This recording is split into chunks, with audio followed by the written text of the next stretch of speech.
Welcome to Let Me Fix This. Enjoy the video. In this video, I will explain how to make your gummy bears big.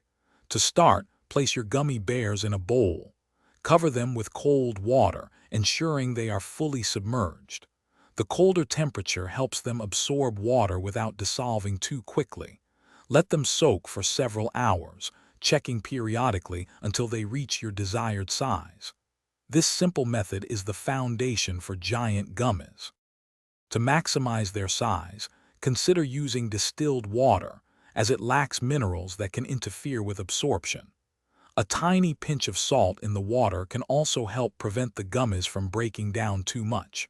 For best results, keep the bowl in the refrigerator while they soak.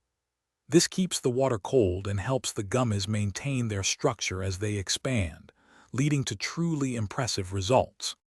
When attempting to enlarge your gummy bears, avoid using hot water, as it will quickly dissolve them into a sticky mess. Also, be careful not to oversoak them. Leaving them in water for too long can turn them mushy and unappeacious. Furthermore, do not use sugary drinks or juices, as the sugar content will prevent the gummies from absorbing water effectively, hindering their growth. Once your gummy bears have reached their impressive new size, they are ready to enjoy.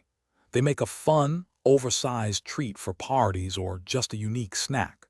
To keep them fresh, store your enlarged gummies in an airtight container in the refrigerator. It's best to consume them within 1 to 2 days, as their texture can change over time. Enjoy your giant, chewy creations. Thanks for watching. If you found this helpful, don't forget to like and subscribe.